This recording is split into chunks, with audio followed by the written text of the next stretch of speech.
किसान भाइयों, हम सब किसान भाई खेती कर रहे हैं। इस खेती से ही हमारी आजीविका जुड़ी हुई है, हमारा परिवार इसी से चलता है।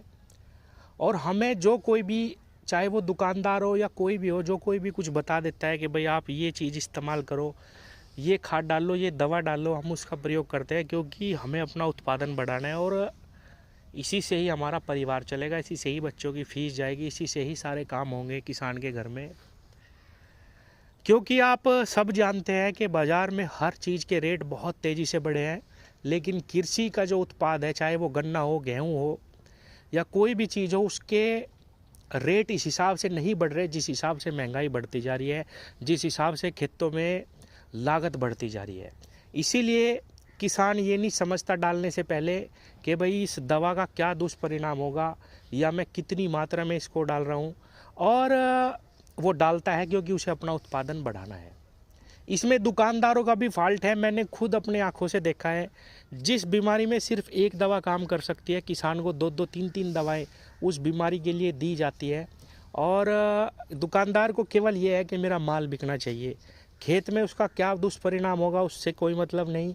सेहत पे इंसानों की, वातावरण की, पशु पक्षियों की क्या परिणाम होगा उसका भी कुछ नहीं सोचना। उन्हें अपनी सेल बढ़ानी है और हमें अपना उत्पादन बढ़ाना है।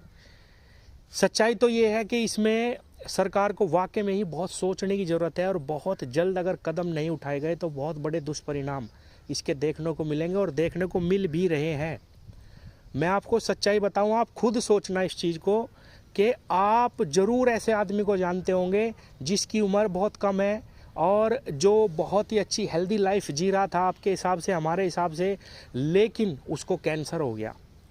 उसको या किसी को भी इतनी भयानक बीमारी होगी जो इस उम्र में होना बिल्कुल भी पॉसिबल नहीं था, आज से 20-30 साल पहले ही।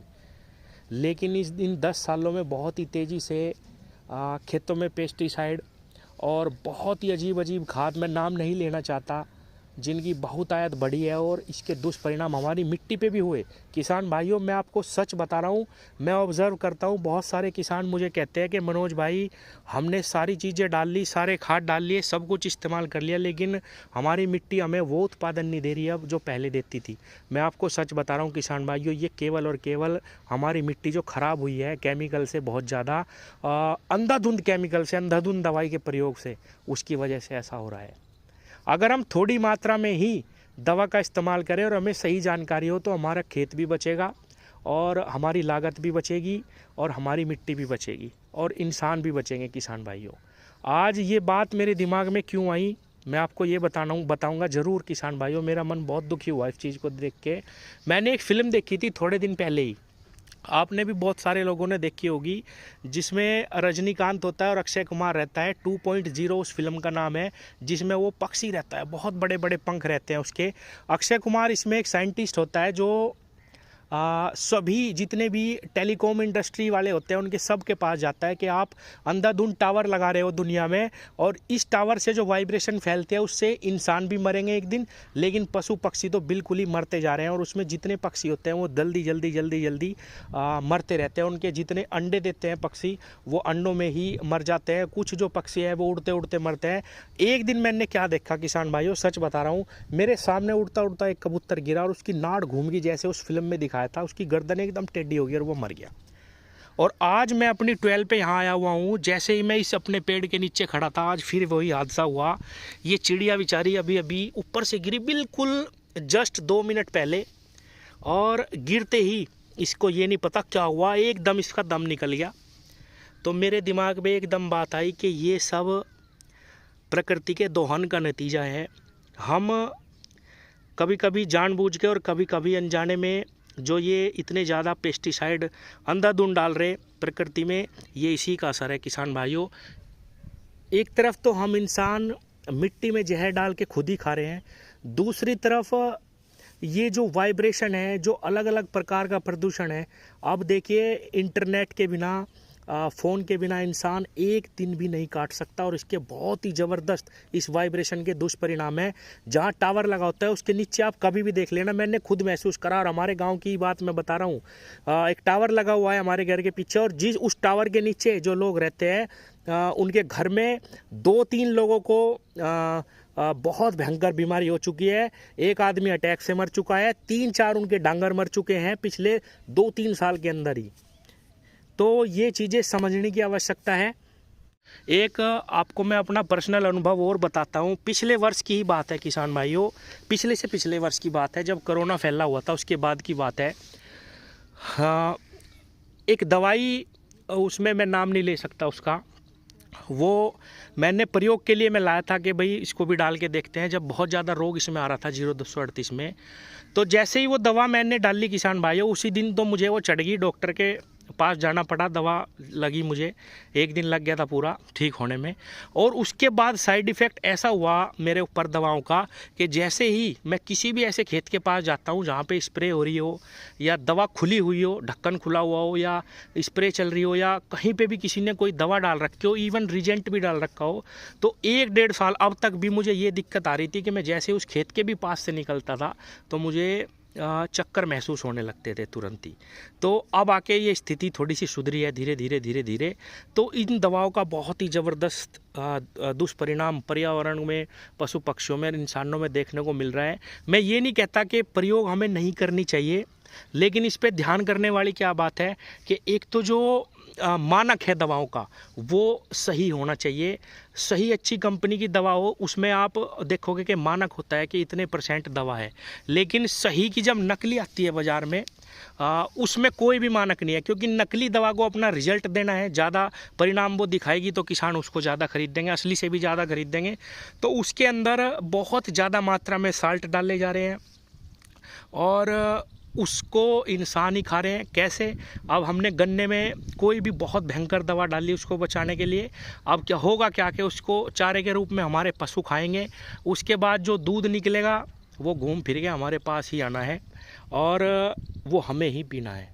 आपको मैं सच बता रहा हूँ, मैं बस नाम नहीं ले सकता, मेरे एक जानने वाले को बहुत भयंकर बीमारी अभी निकली है। अब देखो क्या होता है, एक बीमारी अगर इंसान को इस तरीके की हो जाती है, हमारे देश में सिस्टम कुछ ऐसा भी है कि एक बार अगर आपका आदमी हॉस्पिटल में चला गया और 20 दिन 25 दिन अगर वो हॉस्पिटल में रह लिया तो आपकी ज़मीन बिकने की नौबत आ जाएगी। मेरा एक जानने वाले के साथ ऐसा ही हुआ। 25 दिन उसकी वाइफ जो है, केस थोड़ा सा ख़राब हो गया था, हॉस्पिटल रही तो उनकी 8 बीघे ज़मीन बिक गई 25 दिन में ही। हॉस्पिटल का भी नाम मैं नहीं लूँगा, दिल्ली में वो रहे 25 दिन तक। तो किसान भाइयों बहुत बुरे हालात हैं। जैसा कि मैं कहता हूँ, बहुत सारी वीडियो में बताता हूँ, लगभग हर तीसरी चौथी वीडियो में मैं बताता हूँ कि हमें जैविक चीज़ों का इस्तेमाल करना चाहिए जिससे हमारी मिट्टी भी ठीक रहे। हमें वेस्ट डिकम्पोजर का इस्तेमाल ज़रूर शुरू कर देना चाहिए। हमें जीवामृत का इस्तेमाल अपनी मिट्टी में ज़रूर करना चाहिए, इससे हमारी मिट्टी अच्छी रहती है। हमें कम रासायनिक खादों में अच्छे रिजल्ट मिलेंगे। और दवा भी किसान भाइयों, एक दवा का इस्तेमाल करिए, अच्छी दवा का इस्तेमाल करिए और उसकी मात्रा भी हमें उतनी ही डालनी है जितनी कंपनी रिकमेंड करती है। आपको मैं फिर बताता हूँ, मैंने कई सारी वीडियो में पहले भी बताया है कि आप दुनिया की कोई भी दवा डाल लो, उसके रिज़ल्ट आपको एक ही बार मिलेंगे और 15 से 20 दिन तक मिलेंगे। और किसान भाइयों, चाहे आप उसकी जगह 3 दवा एक साथ मिला के डाल लो तब भी आपको उतने ही रिजल्ट मिलेंगे। तो ये दुकान वाले अगर आपको 4 दवाएं देते हैं एक साथ, ये भी गलत है। आप एक ही साल्ट का इस्तेमाल करें, सही मात्रा, सही कंपनी की, तो आपको अच्छे रिजल्ट मिलेंगे। और इस बारे में ज़रूर इंसानों को सोचने की ज़रूरत है, क्योंकि हम इंसान ही इस धरती पे सबसे दिमागदार प्राणी हैं। हमारा ये दायित्व बनता है कि हम दूसरे जीवों पर भी दया करें, दूसरे जीवों को भी जीने का मौका दें। और एक चीज़ और, आज मेरा मन बहुत दुखी है, इतनी सारी बात मैं कर रहा हूँ, एक चीज़ और मैं बताना चाहूँगा आज इसी वीडियो में कि आजकल मैं देखता हूँ इंटरनेट पे ही इतनी ज़्यादा प्रमोशन नॉन वेज को दी जाती है, इतनी ज़्यादा प्रमोशन कि आप ये समझेंगे कि खाना सिर्फ धरती पे नॉन वेज ही है। उसको ऐसा दिखाएंगे कि ये मांस खा लो, ये बकरा खा लो, ये बोटी, मतलब कि इस तरीके से दिखाते हैं जैसे कितना अच्छा ये भोजन हो। किसान भाइयों, वो सिर्फ मिट्टी है, उसमें मसालों का ही स्वाद होता है और कुछ नहीं है, ये सिर्फ मिट्टी है। और इन्फ्लुएंसर जो होते हैं, जिनको रेस्टोरेंट का प्रमोशन करना है, वो ये सब चीज़ें दिखाते हैं, जबकि इसमें कुछ नहीं रखा। आप वेजिटेबल खाइए, इतने अच्छे अच्छे फ्रूट हैं जो मांस के सामने बहुत ही सस्ते आपको मिलेंगे। और आप सोच के देखिए किसान भाइयों, जब किसी की गर्दन पे छुरी चलती है तो तो उसको कैसा महसूस होता होगा। आप सोच के देखिए कि सिर्फ आपके कुछ मिनट के मुंह के स्वाद के लिए किसी को अपनी जान देनी पड़ेगी, किसी को हमेशा हमेशा के लिए मरना पड़ेगा सिर्फ आपके एक टाइम के थोड़े से भोजन के लिए। और एक चीज़ और मैं बताऊं, हम इंसान हैं। आप एक गाय के बच्चे के पास से उसका बच्चा ले जाके देखो, एक कुत्ते के पास से उसका बच्चा ले जाके देखो यार, फिर अपने आप को सोचो कि अगर आपके पास से आपका बच्चा कोई ऐसे छीन के ले जाए और उसकी गर्दन पे छुरी फेर दे तो आपको कैसा लगेगा। इस तरीके से आप तड़पोगे, जितनी पीड़ा आपको होगी उतनी ही पीड़ा, वो चाहे गाय हो, बकरी हो, भैंस हो, कोई भी जीव ही क्यों ना हो, इवन मुर्गा ही क्यों ना हो किसान भाइयों, उसको उतना ही दर्द होगा मेरे दोस्तों। इसीलिए इस चीज़ से बचना चाहिए। ये एक ह्यूमन नेचर है जो हमें भगवान की तरफ से मिला है, दया का। इसको समझें और सब पे दया करें और इस चीज़ से भी बचें कि आप जो है मांस को बिल्कुल छोड़ दें। हमारे शास्त्रों में, वेदों में लिखा हुआ है कि जो मांस खाता है उसकी गति ना मर के हो सकती है, ना जीवन में वो कभी सुखी रह सकता है। हो सकता है उसके पिछले कर्म उसके सामने आ रहे हो, अभी आपको वो सुखी दिखाई दे रहा हो, लेकिन जिस तरीके से वो जीव को मार रहा है उसका भी ऐसा ही अंत होगा और उसको भी बहुत ही बुरी गति मिलेगी और पूरा समय वो परेशान ही रहेगा, इस जीवन में भी और मरने के बाद भी। तो किसान साथियों, धन्यवाद। आज इस चिड़िया को देख के मेरे मन में बहुत सारी बातें आई जो मैंने आपसे कही। धन्यवाद।